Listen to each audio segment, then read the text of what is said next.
Hello everyone, my name is Tryan. I'll be your trainer for this unit today. We'll be covering Reflect on and Improve Own Professional Practice, unit number CHCPRP003. This is session one of the three sessions. So,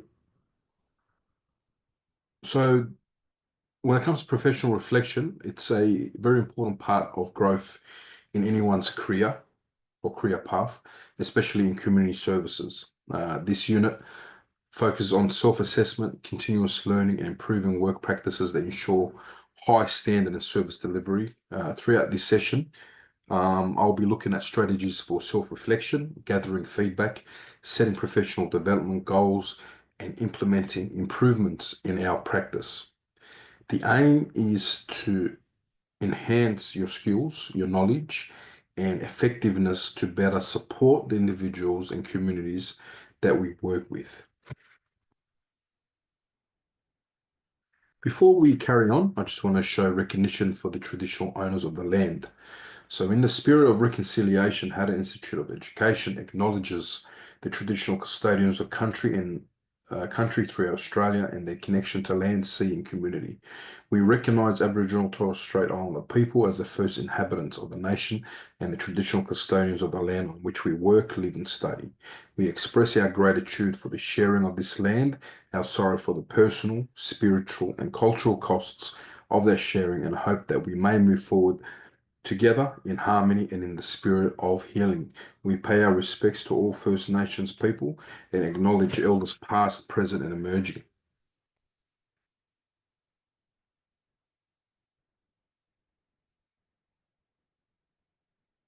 Okay, session one. So in this session, we'll explore five concepts that are crucial to professional development. The first two on your screen are reflective practice and self-evaluation.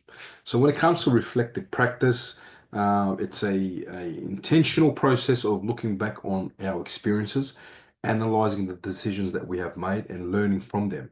It allows everyone to refine your approach and continuously improve on the way you actually work. By engaging in reflective practice, we can do the following. So identify what worked well in situations and why and how. Recognize areas where we could have responded differently. Learn from changes and mistakes to avoid repeating them in the future. Um, Also strengthening our ability to make informed, thoughtful decisions in professional settings. Reflective practice is a valuable tool for those working in human services, mental health services, and in other support roles, as it helps us remain adaptable and responsive to the needs of the individuals and the community that we are working in. Self-evaluation. This is a more structured and personal assessment of your own performance. It requires you to critically examine your strengths and weaknesses, acknowledge your professional achievements, and identify areas for growth. So, self-evaluation will help you to take ownership of your professional learning and career development. It also is about setting realistic goals for improvement, building confidence in your skills and competencies, and also will give you will help you with seeking appropriate feedback from supervisors, colleagues, or clients to enhance the practice. Okay,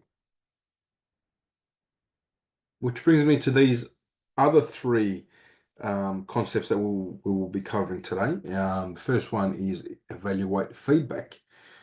Well, the third one is evaluate feedback. So feedback is one of the most powerful tools for learning and development. It provides insight into our strengths and areas that need improvement. Evaluative feedback is particularly important because it allows us to measure our performance against established standards, expectations, and objectives. So this type of feedback can come from supervisors, colleagues, clients, or even self-assessments. It helps us understand how effectively we are performing our role. Constructive evaluative feedback should be specific, objective, and actionable also. So receiving and processing feedback is a skill in itself. It requires openness, a growth for mindset, a mindset that involves growth and the ability to separate constructive criticism from your personal feelings. So once we receive feedback, the next step is to reflect on it. So reflecting on feedback. Reflection allows us to critically analyze the feedback, assess how valid it is, and determine how we can use it to enhance our skills. Reflection is about considering different perspectives, how our actions impact others, and how they align with best practice. It helps us identify patterns in our performance and behavior over time. Engaging in self-reflection encourages accountability and continuous learning. And so a useful approach is to ask yourself some key questions, and they could be, what aspects of the feedback resonate with me? Or how does the feedback align with my own self-evaluation? Finally, improvements. That is the final area that we'll be looking at today. The ultimate goal of feedback and reflection is to foster continuous improvement. Acting on feedback allows us to refine our skills, enhance our effectiveness, and ensure we are meeting the needs of those we support. Improvements may involve seeking additional training, refining communication skills, or adjusting approaches to work. It can also mean setting professional development goals, engaging mentorship, or adopting new strategies for problem solving. Continuous improvement ensures that we remain competent, confident, and effective in our roles. So we'll be covering all these five concepts today, or these five elements in today's session, and also during the live session this week.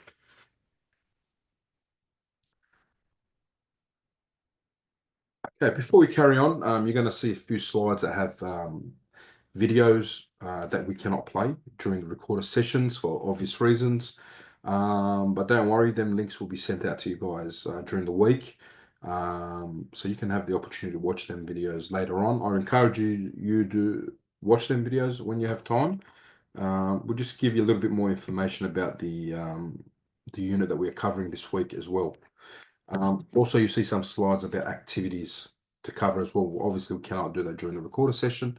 If we have time during our live sessions, we will do some activities or some case studies as well.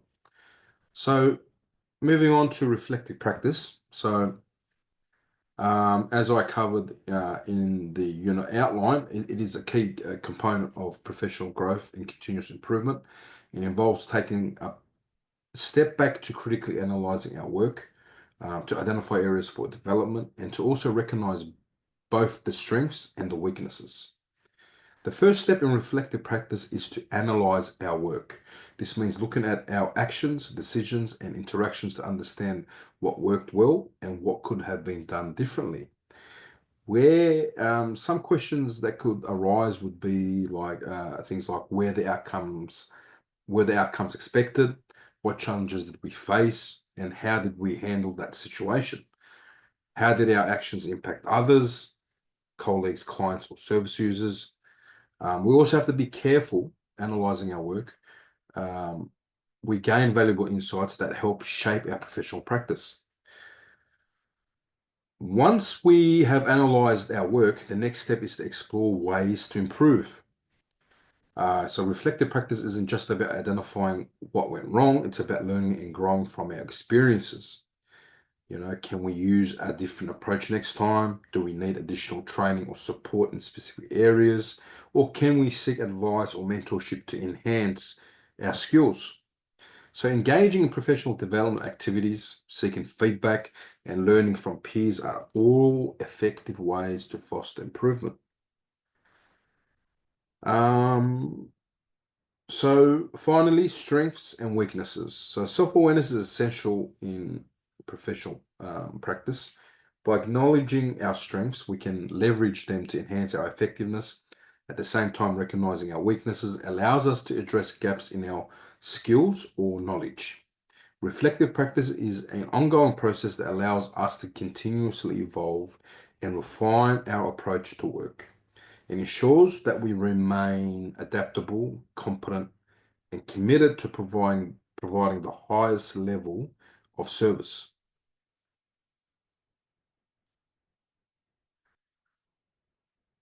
Okay, self-evaluation. Now, this is another important skill or critical skill that allows yourself, professionals, to assess their own performance, your own performance. It allows you to identify areas for growth and take proactive steps towards improvement. It involves an honest reflection on our strengths, weaknesses, and overall effectiveness in the role.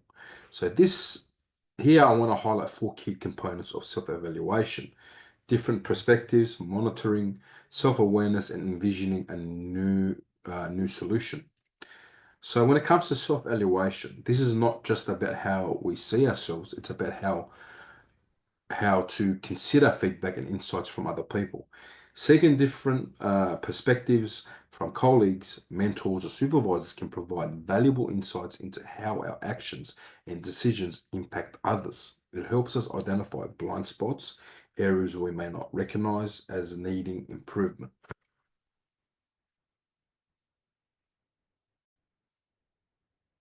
Okay, and let's go on to monitoring. So ongoing self-monitoring allows us to track our progress over time. Um, it involves regularly reviewing our performance against goals and expectations, identifying patterns in our strengths and areas that require improvement, adjusting our approach based on what we observe in real time. Monitoring our growth ensures that self-evaluation is not a one-time event, but a continuous process of learning and development. And then self-awareness. So being self-aware means understanding your own emotions, your motivations, and behaviors in a professional setting. It involves recognizing your personal biases and how they may influence your decision. Acknowledge your strength and leverage them effectively. Identify areas where we need further development or support. A strong sense of self-awareness allows you to make intentional improvement and approach your work with confidence and authenticity as well. And finally, envision a new solution. So self-evaluation should not lead to action. Once we analyze our performance, gather the feedback, and identify areas of growth, the next step is to envision new solutions. So how can we apply what we've learned to improve our practice? What strategies can we adopt to overcome challenges? Are there professional development opportunities that could enhance our skills? By continuously seeking ways to refine your approach, you will ensure that you remain adaptable, innovative, and effective in your role. Self-evaluation is a continual cycle that will help you grow as a professional. It's not just about assessing your performance, it's about actively seeking ways to improve. So this slide presents a simple but a powerful equation. So feedback plus self-reflection equals improved practice. So feedback is one of those most valuable tools for self-improvement. It provides insights into our strengths and areas where we can improve. Receiving feedback alone is not enough. It must be combined with self-reflection. Self-reflection allows us to process and internalize feedback, leading to meaningful improvement in our practice. It involves critically thinking about how we perform our tasks and interact with other people, which in turn, when we have feedback and self-reflection together, we have improved practice. So when feedback and self-reflection is combined, again, they lead to improved professional practice. We make more informed decisions and refine our approaches to work. We enhance our ability to support our other people effectively. Over time, this continuous learning process builds confidence, competence, and also resilience in the role. So engaging in self-evaluation ensures that we remain proactive in our professional growth rather than reactive. By consistently seeking feedback, reflecting on our performance, and implementing positive changes, we can continuously refine our skills and make a meaningful impact in our field.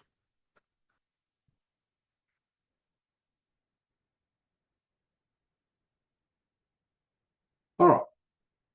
So here is one of them videos that we can't play, but it's about the Gibbs reflective cycle, which is a structured framework for learning from experiences. It encourages deep analysis of situation, promoting continuous improvement in professional and personal development.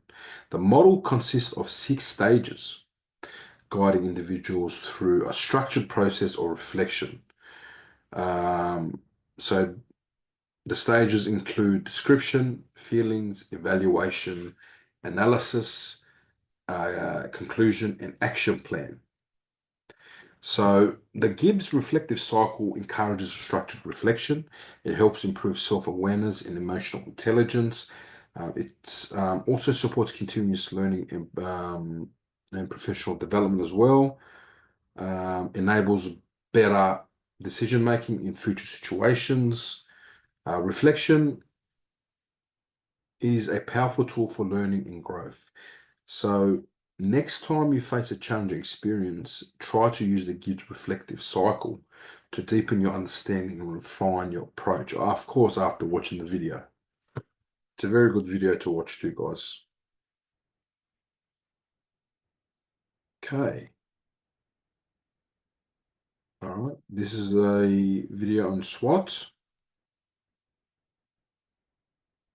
So the SWOT analysis. Now, this is a strategic tool used to assess personal or organizational strengths, weaknesses, opportunities, and threats.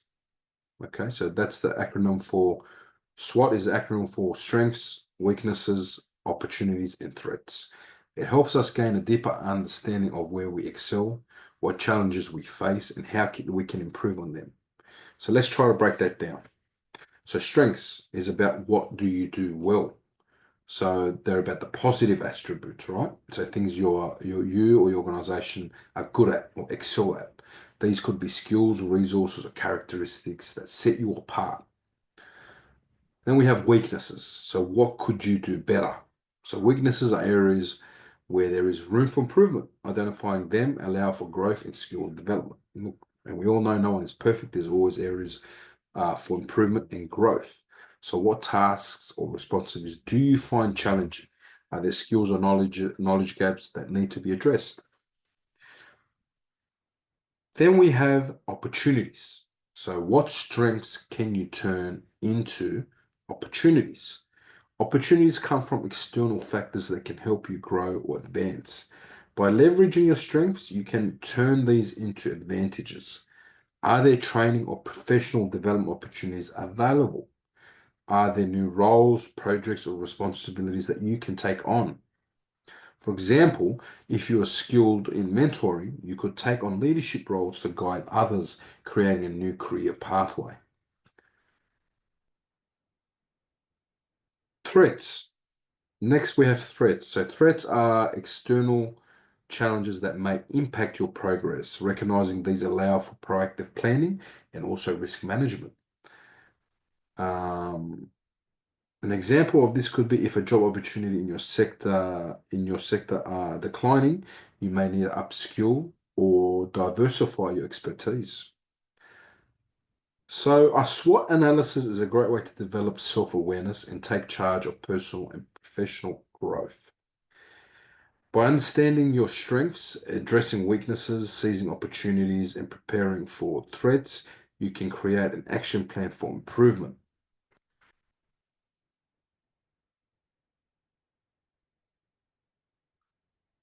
Okay, so this is an activity that we might have time to do during the live session.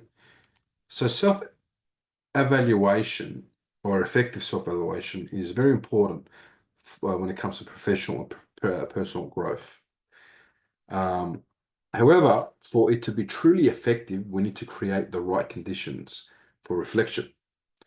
So we've got to be, so self-evaluation should not be rushed. taking the time, so we have to allow time to thoroughly assess our experiences, the decisions that we make, and outcomes ensure that we gain a deeper insight.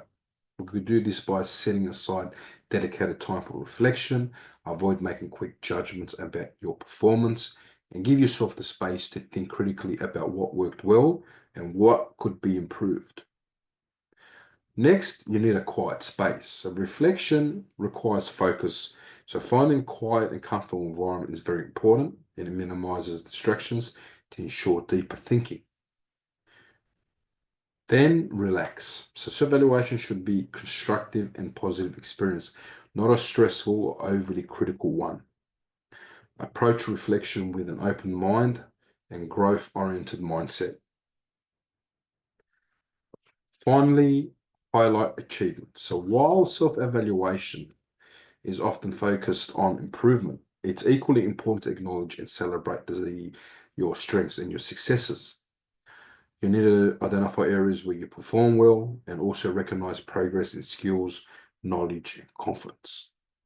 Effective self-evaluation is about creating a balanced approach, acknowledging both strengths and areas for improvement. By allowing time, finding a quiet space, relaxing, and highlighting or celebrating achievements, we can turn self-reflection into a tool, a powerful tool for continuous growth. Our values and beliefs play a very important role, as you can imagine, in shaping our professional behavior. However, in a workplace setting, especially in roles involving mental health, support, and service delivery, our actions must align with both the organization's requirements and legal frameworks.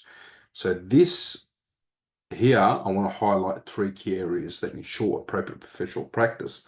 The first one is individual job requirements. So each role comes with specific expectations and responsibilities. Meeting these requirements ensure that we fulfill our duties effectively and ethically. Next, compliance with legislation. So while personal values guide decision-making, legal and ethical frameworks must be followed. Compliance ensures that our actions are legally sound, ethically responsible, and also aligned with professional standards. Finally, appropriate practice. So when individual job requirements and legal compliance come together, we achieve appropriate practice, meaning that our actions are professional, ethical, and effective. Are we delivering the service that reflects best practice? Are we considering the rights, the dignity, and well-being of those that we support? The intersection of personal values, professional responsibilities, and legal compliance creates a balanced, ethical, and effective practice. Reflecting on these elements allow you to navigate challenges while maintaining professional integrity. Feedback is an essential tool for growth and professional development. It helps individuals refine skills, improve performance, and build stronger working relationships. Effective feedback requires both giving and receiving information, ensuring that criticism is constructive and understanding both roles in the feedback process. So sharing feedback is a two-way process, giving and receiving. So to create a positive and productive environment, both giving and receiving feedback should be done with respect, openness, and focus on improvement.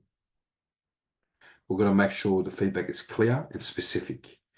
You've got to approach feedback with an open mind. So that's about when you receive the feedback, also with respect.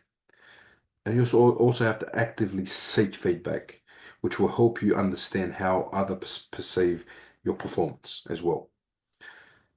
Which then, let's move on to constructive criticism. This is about feedback that is designed to help someone improve rather than discourage them. It should be balanced, actionable, and delivered in a way that encourages growth. So, for example, instead of saying you're not a good communicator, you could say you explain ideas well, but incorporating more examples might help you engage the audience better. So the constructive criticism got to be specific, timely, and also encouraging. Finally, experience both roles. So to truly appreciate the feedback process, we should experience both sides. So as the giver and the receiver of the feedback. So providing feedback to others build leadership, communication, and coaching skills. Receiving feedback helps us to develop resilience, adaptability, and self-awareness. The best workplaces and teams thrive on open, honest, and constructive feedback. When feedback is shared effectively, it leads to better performance, stronger relationships, and a positive work culture.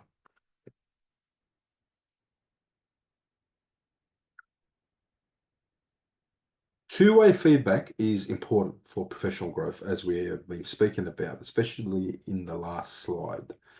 It's also important for team collaboration and workplace improvement. However, there are challenges that can make this process difficult, as you can see on your screen. The first one is fitting feedback into a work schedule. So one of the biggest challenges is finding time to give or receive any feedback. In a busy workplace, feedback often takes back seats to deadlines or daily responsibilities and also urgent tasks. So we've got to be able to integrate feedback into regular team meetings, one-on-one check-ins, and performance discussions to ensure it becomes routine. We can use brief, real-time feedback rather than waiting for formal reviews as well. Next is fear of negative criticism. So many people hesitate to participate in feedback discussions due to the fear of being judged, criticized, or seen to be incompetent. This fear can lead to avoidance of difficult conversations. We can overcome these challenges by shifting the focus from criticism to improvement, by ensuring that feedback is constructive, specific, and solution-based. Finally, letting go of the idea that you are superior. So in hierarchical workplaces, some employees, especially those in leadership positions, may struggle to accept feedback from colleagues, team members, or subordinates. This mindset can create a top-down feedback culture where only managers provide feedback and employees hesitate to share concerns or suggestions. So we can overcome this by fostering a culture of openness on all levels, where feedback is a two-way process, regardless of position or seniority. Overcoming these challenges lead to better communication, higher engagement, and stronger performance across the board.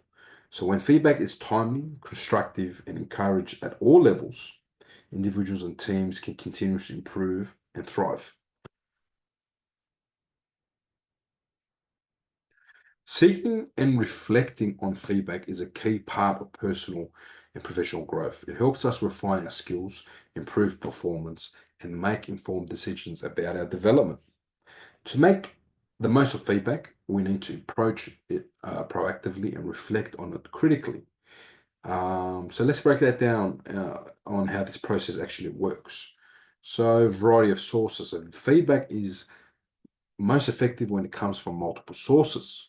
So people like supervisors and managers, colleagues and peers, clients or service users, and self-assessments also allow you to compare your perception of your work with external feedback. Next one is provide your own feedback. So feedback should be a two-way process. So while receiving feedback is important, providing feedback to others helps build critical thinking, communication, and leadership skills. So we're going to make sure we're giving constructive feedback. We encourage a feedback culture and also engage in open discussions with everybody. Next, writing about the feedback. So one of the most effective ways to process feedback is to write about it. So documenting feedback allows us to analyze it more in detail, identify patterns, and track progress over time. Finally, reflection equals insight. So reflection is when what turns feedback into meaningful insight. Without reflection, feedback is just information, but when we analyze it thoughtfully, it becomes a tool for real improvement. Seeking and reflecting on feedback is a continuous process.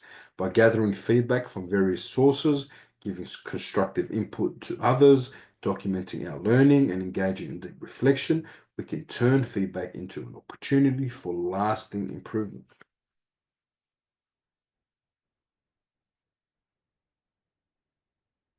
Receiving feedback is just the first step in personal and professional growth. The real value comes from reflecting on the feedback, identifying patterns, interpreting its meaning, and applying what we've learned to improve our practice. So the first step is reflection. In reflection is to describe the feedback you received and identify any recurring themes. You've got to look at specific feedback instances and identify the patterns. You've got to consider both positive reinforcement and areas of improvement as well. Once you have identified patterns, the next step is to interpreting the feedback to understand its significance. So ask yourself what the feedback truly means, consider the intent behind the feedback, and place the feedback within the broader context of your work. Reflection leads to action. So the next step is to apply what you've learned and create a plan for improvement. You've got to identify specific strategies or steps, seek resources or training, and set measurable goals to track progress and demonstrate improvement over time. Finally, summarize your insights and consider how reflection has contributed to your work. So recognize how feedback has shaped your development, acknowledge the positive changes, consider how you can continue to seek feedback proactively. The process of seeking and reflecting on feedback is an ongoing cycle of learning and growth. By analyzing feedback, interpreting its meaning, applying changes, and reassessing progress, you can then continue to develop and enhance your professional practice.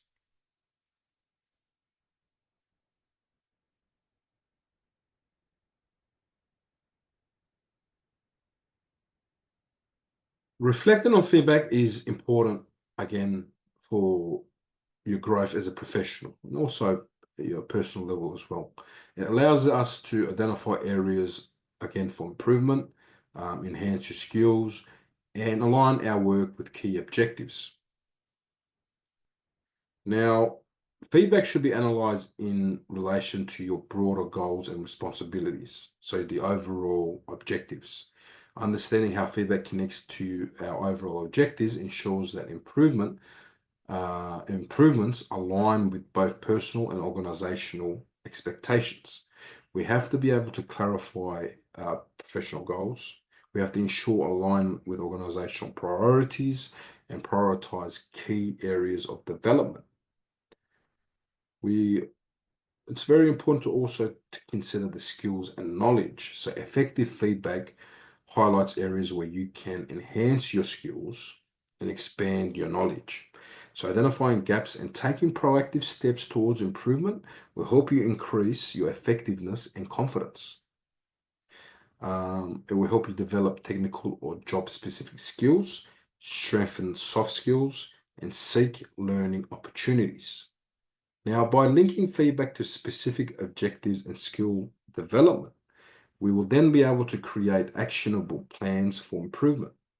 Regular reflection and adjustment ensures that feedback is not just about what was received, but actively used to foster continuous learning and career progression.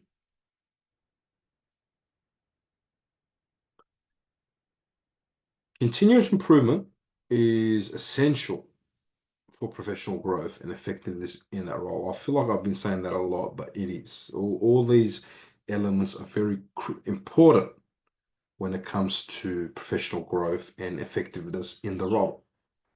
So to enhance your own practice in mental health, you must actively seek opportunities for learning, identify areas for development, and implement strategies that drive improvement. Here, I want to highlight three key components of professional enhancement. So the first one is quality improvement plan. This is a structured approach to identify areas for enhancement and implement changes that lead to better performance and outcomes. To do this, you need to be able to set clear goals, use feedback as a guide, and monitor progress. To improve, we need to recognize gaps in knowledge, skills, or processes that may be limiting performance. So identifying gaps allows us to focus our efforts on the most critical areas of growth. Got to be able to compare current skills with industry standards, seek peer and supervisor feedback, and assess personal performance. Professional growth requires a commitment to lifelong learning. Staying up to date with new information ensures that your knowledge and skills remain relevant and effective.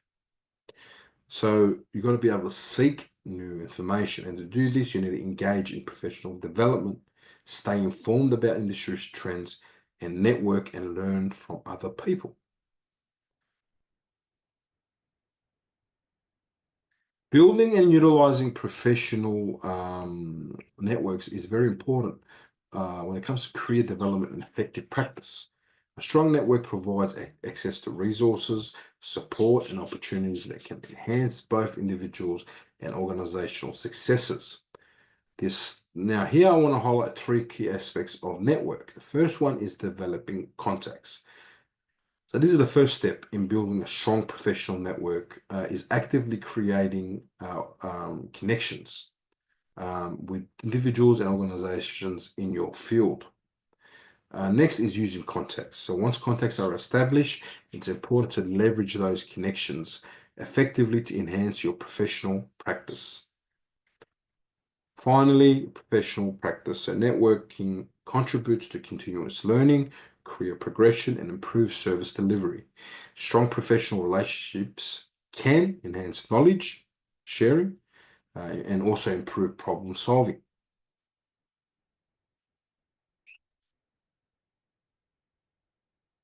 To go further talk about networking, again, it is a powerful tool.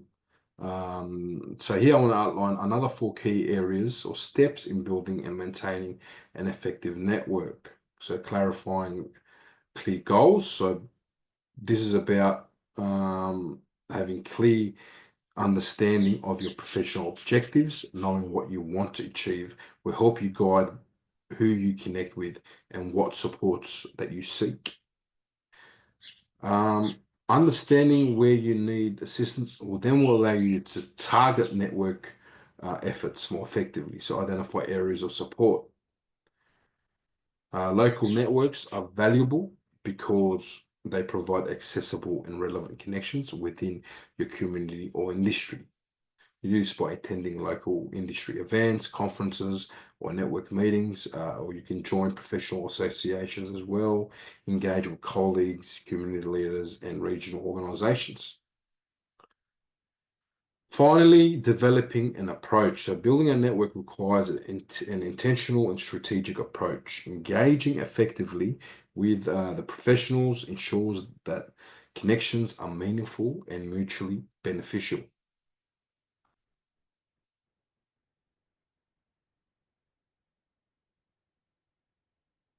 Hey, these are all the resources to consider when it comes to self-care and looking after your own professional development. So this is the end of our session. So throughout the session, we looked at the importance of self-evaluation, so things like the Gibbs reflective cycle and SWOT analysis. Also looked at seeking and using feedback, how it's a valuable tool for development as professionals. We looked into constructive feedback, that it should be more clear, specific, and actionable.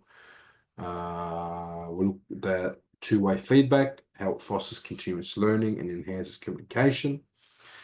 We also looked at enhancing professional practice, so quality improvement plans, identifying skills and knowledge gaps, and seeking new information through things like training and mentorship.